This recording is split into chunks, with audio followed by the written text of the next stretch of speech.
Today, I'm going to be talking about basketball impact metrics.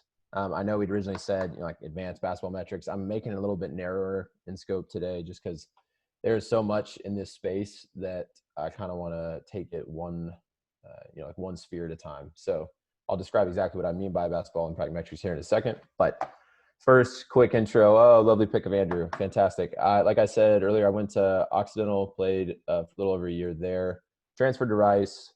Was involved with the basketball team a little bit, but did not like formally play with them. But graduated there in 2018. I was an econ major, business minor.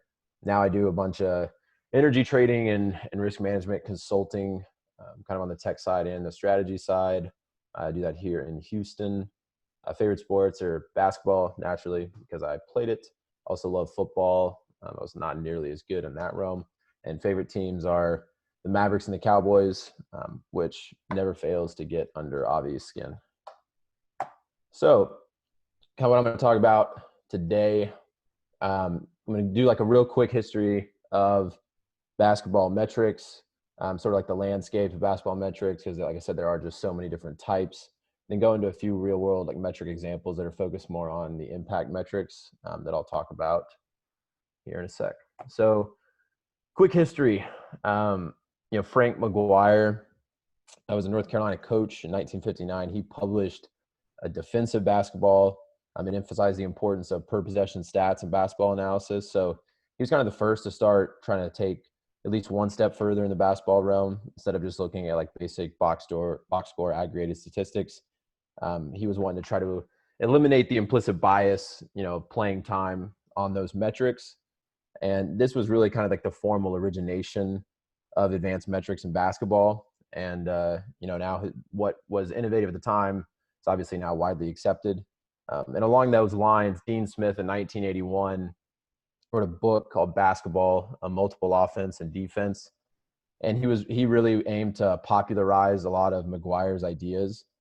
Dean Smith is obviously a very successful, very well-known coach. So he was kind of the first to not necessarily bring it in the mainstream quite yet, but it was more widely acknowledged that, there is a reason that people are tracking these things. And for example, Smith had observed the importance of getting the ball down low and shooting as close to the basket as possible, because at the time there was not a 3-point line, and then essentially using like a four corners offensive approach after gaining an early lead, try to force fouls and, kind of slow down comeback attempts. And his strategy worked too well because it forced the introduction of the 45-second shot clock in 85, 86. And then eventually the introduction of the 3-point line in 86, 87. So, he was really so far ahead of his time that it prompted rules that forced others to catch up. So then fast forward to 2003, Dean Oliver, he was an engineering consultant at the time, and he published Basketball on Paper, Rules and Tools for Performance Analysis.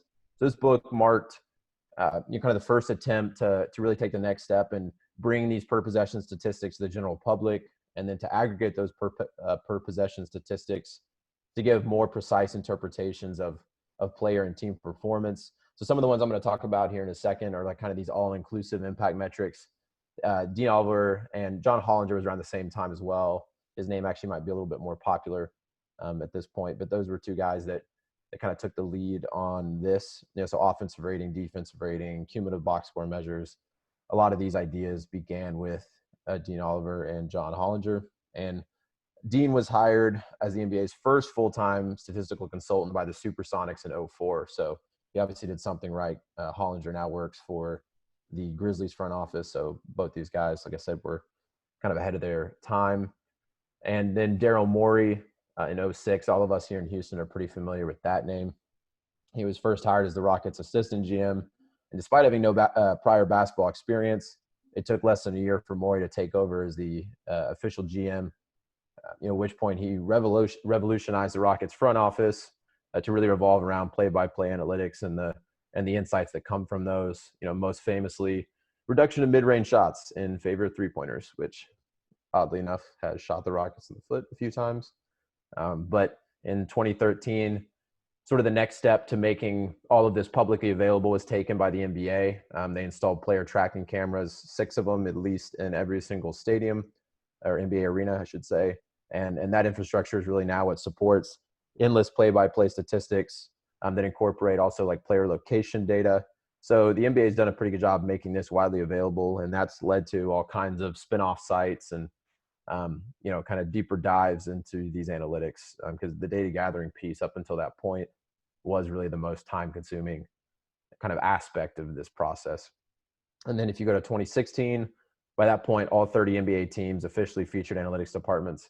I've seen varying reports on who was last. It looks like maybe it was the Hawks or the Bulls from what I can discern.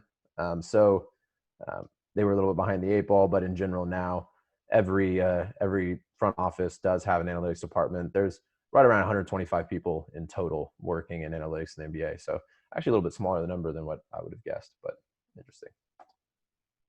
So there's kind of a basic breakout of basketball metrics. And once again, we're talking about everything beyond just sort of your like core box score stuff here. So the most fundamental divide is between impact metrics and talent metrics. So for the sake of this presentation, we're going to talk more about the impact metric side. We'll probably save talent metrics kind of for another time because those can get really in depth as well. But on the impact metric side, really the core difference, I guess I should say, between the impact metrics and the talent metrics is that impact metrics tell us how good a player's team was when a particular player was on the court, but it does not necessarily tell us how talented that player is, how good that player is. It takes into account the circumstance and the team environment, coaching environment, etc. But once again, it does not necessarily isolate a player's specific talents. So you can probably then from there guess what a talent metric is. It's going to take into account offensive and defensive schemes, a player's role within those schemes, a player's fit with the rest of the roster, and even how a player's teammates affect his or her performance to try to isolate that player's talent rather than their overarching impact. So talent metrics are more designed to represent a player's skill set and separate the influence of some of those contextual factors. So these two categories are used for very different things. Judging by, it's actually was on a call with someone that's in the Rockets front office today. And, like for example, in the NBA, a lot of what they're looking at really is more about the talent metrics. So impact metrics have become really popular kind of within fan bases to try to understand like at a really high level, who's the best, or like they're often used sort of as tools and arguments about, who's the better player out of 2 or 3 options. But at like the kind of professional level, impact metrics, a lot of that is already pretty intuitive. Like a coach is going to know, like, D'Antoni's going to know that Harden's his best player, right? And obviously it gets more nuanced than that. But in general, the decisions coaches are trying to make are so nuanced, so precise, so specific that often the talent metrics do become more important whenever you're talking about actually making decisions, at the team level. But to return to impact metrics, the basic divide within impact metrics is between sort of descriptive impact measures and predictive impact measures. So the split there is pretty simple. Descriptive impact metrics are backward looking. So they're just describing a player's past performance, whereas predictive impact is, obviously the opposite of that. They're going to look forward. They're going to attempt to predict a player's future performance dependent on certain factors. So within each of those realms, the metrics often tend to have kind of like 2 basic components.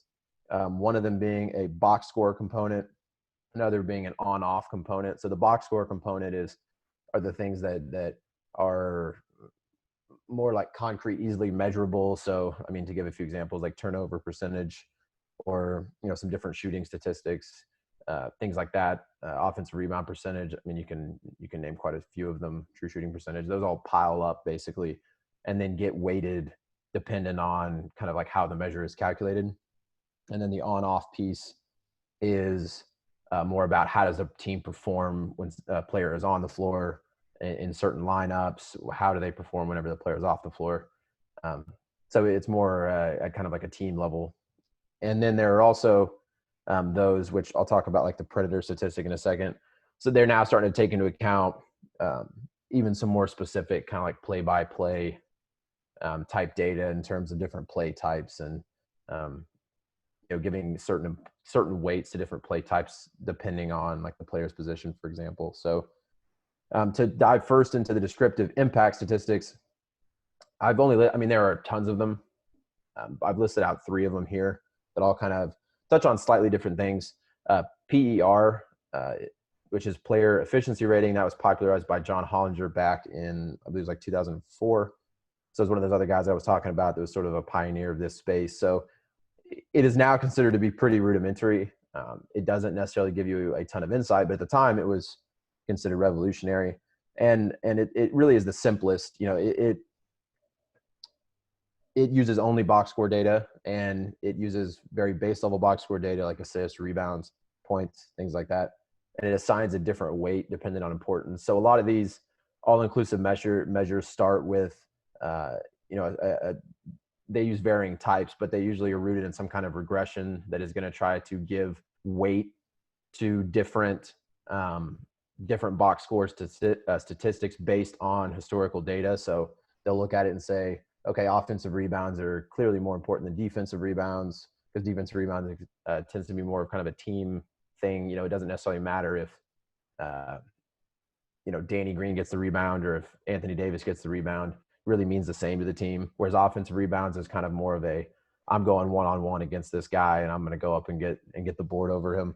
So anyways, point being, PER just took all the basic box scores, it assigned a different weight of importance based on this regression to each category, and then those are summed up to create a final score. So PER, I believe the average was like right around 15. Good players would score up in like the high 20s into the 30s potentially. But there wasn't like kind of a pre-established intuition that went along with the score. So WinShares sort of tried to build upon that. It does something similar to PER, but WinShares also attempts to quantify the value each statistical category has on winning, and it assigns importance for each category based on that, and then also includes some on-off ratings in its input data. And it has a more intuitive understanding. So like if like win shares of about 10 is considered to be, like a Michael Jordan or a Kareem or a LeBron type player, someone that is very, very valuable to their team. And the intuition in theory is, if I have 10 win shares as a player, then I have added 10 wins, for a given season to that team, or I contributed directly to 10 wins for that team. So it still, has some weaknesses, still some missing components that 538's Raptor score tries to build on. So that's what I've got kind of listed third in this little diagram. And what the Raptor rating tries to do is also include player tracking data in its calculation. And for the record, Raptor's robust algorithm using player tracking and on-off ratings. That's what the little acronym stands for. Leave it to 538 to create some kind of real weird, overly technical acronym, but here's what we got. So at a high level, the inclusion of player tracking data in Raptor allows it to be tailored to the aspects of modern basketball that provide the highest value. So floor spacing, shot creation, defensive distancing numbers can be given higher priority, while like old school big man skills, like post up ability are kind of reduced in priority. But what all 3 of these stats have in common is that they're designed to quantify past performance, kind of like we were talking about. So to quickly talk about like the kind of the predictive impact side, for forward-looking predictive measures, the 3 of the most utilized are ESPN's Real Plus Minus. That's what that RPM is. B-Ball Index has a player impact plus minus. It's that second one in the tree. And then 538 has one that's called Predator. So you can see we've got Raptor, that's 538. And then Predator is, in theory, supposed to be predictive Raptor. So they just smash the words together and bam, you got Predator. So while the details from these 3 kind of vary, what they have, what the goal of these 3 measures is to calculate what a team's offensive and defensive ratings should have been when excluding high variance factors, such as like opposing 3-point percentage. And the goal is to create like a luck adjusted plus minus. Additionally, whenever they're doing their regressions for these types of calculations, the coefficients, which like we talked about, kind of determines the weight of importance of each category, they're not weighted just using a single season's data, but they actually go back and they'll use 10, 15 years of historical data to create sort of like an expected distribution. So they're trying to see, okay, like with this last season, maybe XYZ stats had a lot of importance for the Lakers winning, but over the last 10 years or so, what has been consistently shown to be kind of the most important factors, and then how are we going to weight our score based on that? So you can then kind of use that regression and look forward, and you can say, okay, in future years, giving shifting parameters, or I think XYZ is going to change, how do I expect a player's RPM or predator score or whatever it may be to develop over the next like 5 or 10 years. So 538 does a lot of this. Like if you go to 538's player profiles, they'll give you, over the next, I think they do it like 5 years out. Typically they'll say like, what is the expected raptor or the predator for a given player. And they'll even say, okay, well, what would this player theoretically be worth, in terms of like salary, based on this all-inclusive score, or this predicted all-inclusive score. So one kind of interesting thing here too is that if you look at Raptor and Predator, like I said, these are pretty much analogous scores. They're just the mechanics of actually getting that final answer a little bit different. They are very closely related. So Raptor and Predator have a 0.98 correlation coefficient on offense and a 0.95 correlation coefficient on defense, if you look at this over kind of a broader data set.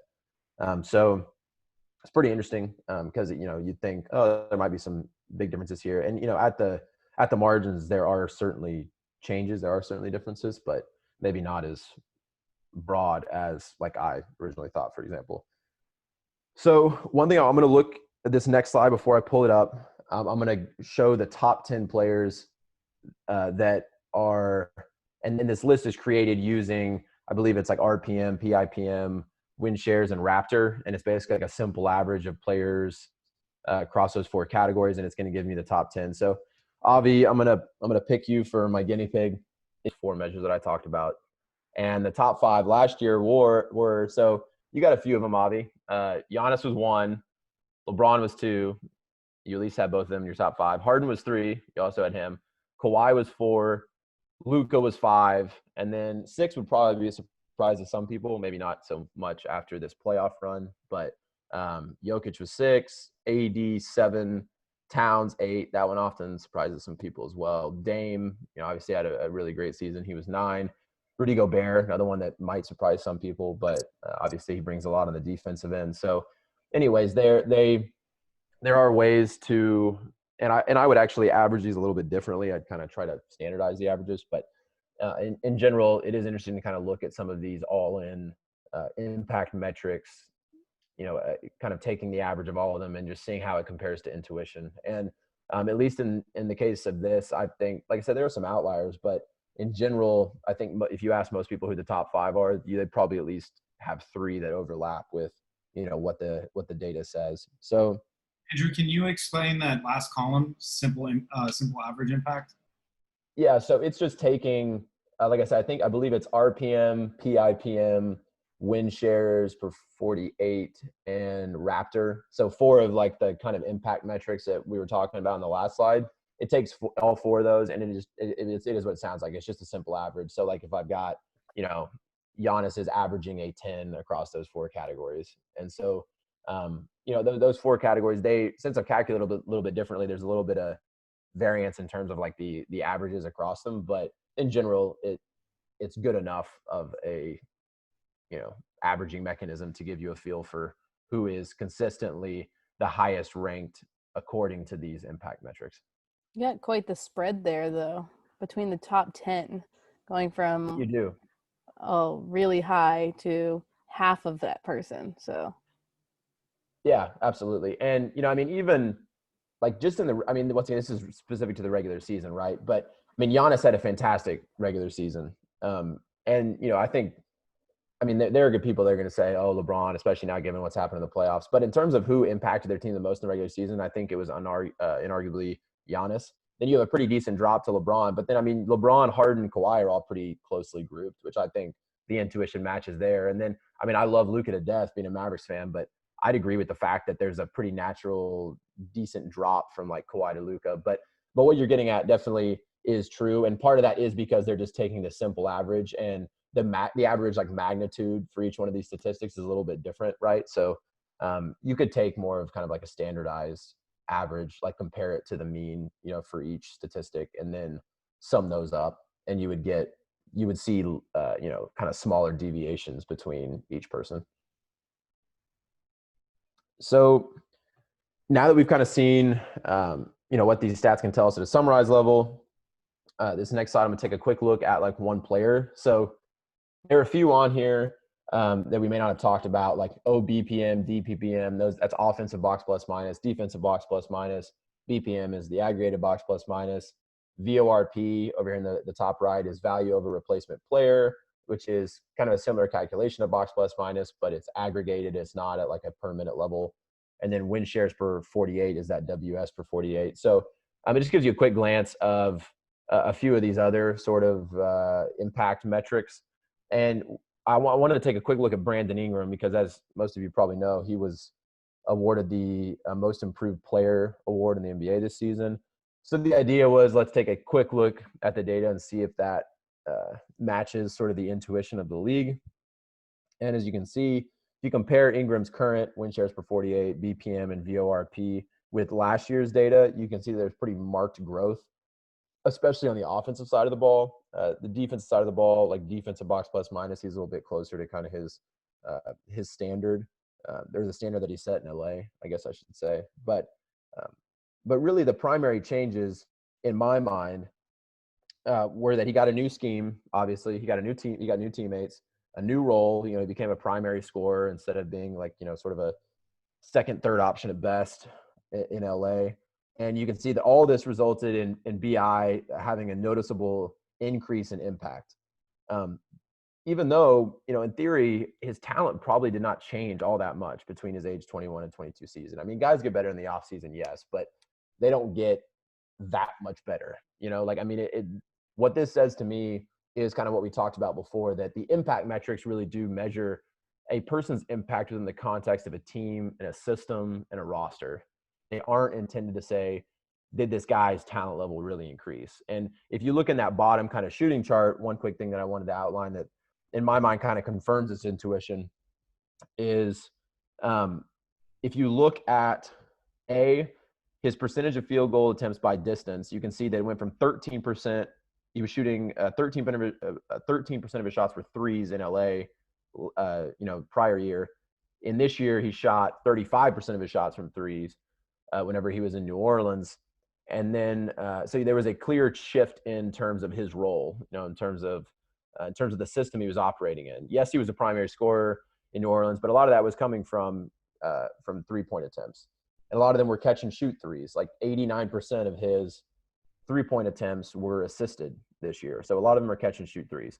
If you look at his field goal percentage by distance and compare the 2 years, last year in LA, he actually shot higher percentage-wise across every category outside of that 10 to 16 range and the 3-point range.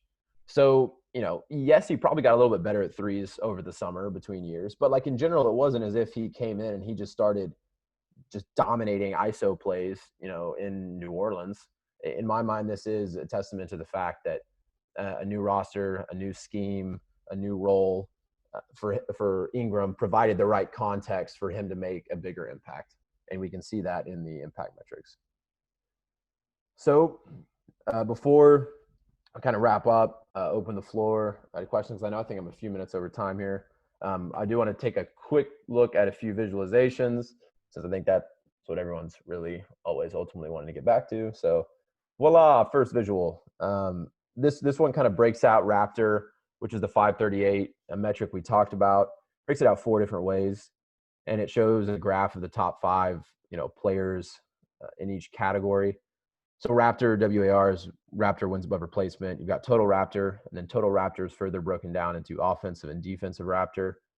The top 5 in Raptor wins above replacement. And total Raptor the same, and they're really not all that surprising. A lot of the same names we just talked about: Giannis, AD, Kawhi, LeBron, and Harden. But then if you look solely at offense, I think it fits the intuition once again. Like, you've got Dame in there, great offensive player, not so great on defense. Luka, same thing. Trae Young, probably the most extreme example of that category. And then on the defensive side, you've got Giannis and AD. Those ones you probably would have guessed. But then Embiid, guy who's great defensively. He's a decent offensive player, but he's not a fantastic offensive player. Gobert, same thing. And then Chris Dunn was the most surprising one for me. Guard for the Bulls. I mean, he had kind of quietly really solid defensive season, and then it's shown by Raptor. So last visual here is NBA Math publishes a metric called TPA, total points added. I think they do a really great job with the visuals, and TPA is very similar to like RPM, some of these other ones. It is also like an aggregated stat. It's not like a per minute type thing. So the more minutes that you play, the more potential you have to raise or lower your TPA. So in terms of looking at this is just for the postseason this year, but I think it does fit the intuition. It also shows that you can see a lot of the guys that are in the top right, which would be, the highest combination of offensive points added, defensive points saved. You can see a lot of those are guys that made it deeper into the playoffs, whether it was, obviously LeBron and AD, Jokic, Murray, all those guys have played quite a few games now. But, you can also see that, Harden didn't play as many as those guys. Kawhi didn't play as many. They're still up near that kind of tier 1 category.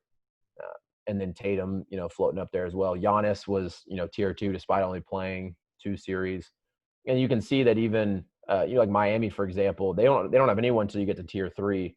They're just a much more evenly distributed, team. There's quite a few of their guys that are kind of floating in that high level tier 4. A little bit hard to see given there's so many damn faces on this thing. But and anyways, just another kind of interesting way to visualize it. And before we wrap up, just kind of a few topics for future discussion, because like I said, this is such a broad topic. It can't possibly be covered in 20 minutes. And, you could go into all kinds of nuance that we did not even get close to touching here. So, some ideas for future discussions.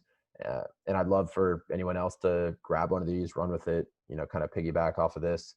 But talent metrics, like we talked about, there's that general divide between impact and talent metrics. And going into the talent metrics in more detail would be really valuable. Looking at kind of the predictive power of impact metrics. So there's been a bunch of regression analysis done with all of these to try to figure out how consistently do they predict, like a team's win totals in the following year or in subsequent years. Doing some more in-depth case studies, sort of like the Brandon Ingram, but in way more detail. I think that would be interesting. More visualizations, those never hurt.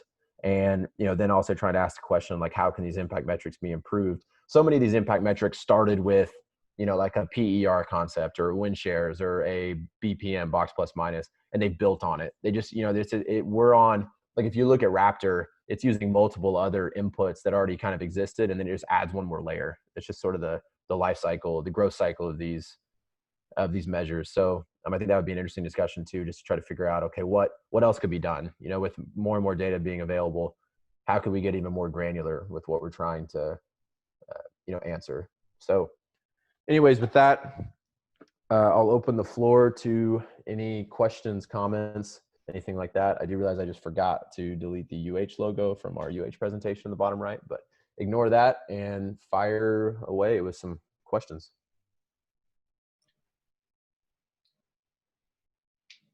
Andrew, I think that was really a good overview. Great job. I'm curious too as to, like, we hear playoff Rondo and stuff too, and I'm curious how metrics kind of change from regular season into postseason. I know one of the visualizations you had was just their tiers within the postseason for this year. I'm always curious how metrics change within the season as well. Did you find a good, like, do metrics change pretty often within a season or into postseason? Do you mean the calculations behind the metrics, or what teams are looking for, or do you mean like the actual like output? Do you see wide variance across the season? I guess Is that that's what what you're asking? last thing that you said. The variance within a player during the season, right? Like if you take just RPM for X player, right? Like does that kind of change throughout the season, you think, a lot? I mean, yes, but I mean there are, especially with the impact metrics, how a team is doing is obviously going to play like a really big factor into it. Like if like for example, Porzingis with Dallas, his impact metrics look pretty poor until like Dwight Powell, who's our other starting center, he went out with injury in like December. Porzingis switched positions, so his role changed. He got to kind of space the floor a little bit more. He got to be more of a defensive big, so he started piling up some more block shots, things like that. So his impact metrics really shot off, popped off over the next like 2 months or so. And you pair that with the fact that Dallas was sort of on a roll at that point in the season. The team was doing better in general, so there were even more opportunities for him to be successful. So, I mean, it's so dependent on all those different contextual factors that I kind of talked about that it's hard to really generalize that. For sure. Yeah, but they even some of these like with some of these metrics, they'll do like rolling 10-game averages, things like that too, because they're trying to kind of smooth out some of those more drastic, like one game where a player really blows up. Some of the rolling averages are sort of designed to smooth out the variance that you're talking about. Right. Cool. All right, any other questions, comments, anything? Avi couldn't name 5 NBA players today, so that's how long this year's been. Couldn't name 5 damn NBA players. Yeah, I couldn't help but calling you. I was like, we'll see what Avi can do with this. Yeah. Oh, great job. All right. Yeah, I appreciate it, man. Yeah, there's 3 minutes left if anyone's got anything else, but if not, then you can hop off. We'll let McCade get back to whatever test he's doing, and yeah, then we'll see everyone next week. Thanks, guys. Yep, thank you. Payson's next week, right? Payson, you're doing esports next week, right? Yeah. I'll give you guys a hookup on some esports info and general history and whatnot on it. Should be pretty interesting. Yeah, I've been learning some stuff on it too, so it's kind of crazy. Yeah, we can nerd out about some esports. That's fun. Awesome, man. Yeah, it was cool whenever I thought that I had a good feel for some of this stuff, and then I started doing more research, and I mean, there's tons of little like nuances that I had no idea, I didn't know anything about. So I like that we're doing this weekly thing, because it does kind of give you just a chance to take something you're interested in, and you'll find a lot of shit that you probably didn't even know on the front end, which is cool. I gotta say, I'm really upset Drew didn't make that defensive Raptor. I was done over Drew. Are you kidding me? He guards everybody. He's unanimous best defensive player by all NBA players. My God. Yeah, I mean, Drew he ranks very highly on the defensive end in most of these statistics. I mean, in general, like with the impact metrics, defense is not as well thought out, I don't think. Like it's hard to measure. Well captured. Yeah, it's harder to measure. It's very qualitative. Even the guy with the Rockets we were talking to today, I mean, he said the same thing. Like he said, even at an NBA level in their analytical groups, that he would say that on the offensive side, they're on like the 2-yard line, and on the defensive side, they're on like the 30. So I mean, it's it's just not as well done at this point. So that is an existing gap. So I think those measures do need to get better. Another thing, like Klay Thompson always ranks terribly in the defensive side because he gets placed in really hard matchups consistently. And then as a result, you play against the best, and eventually that kind of works against you. So it's a good point. Cool. Thanks, Andrew. Appreciate it. We'll see y'all next week then. Yes, sir. Catch y'all later. Sounds good. Bye.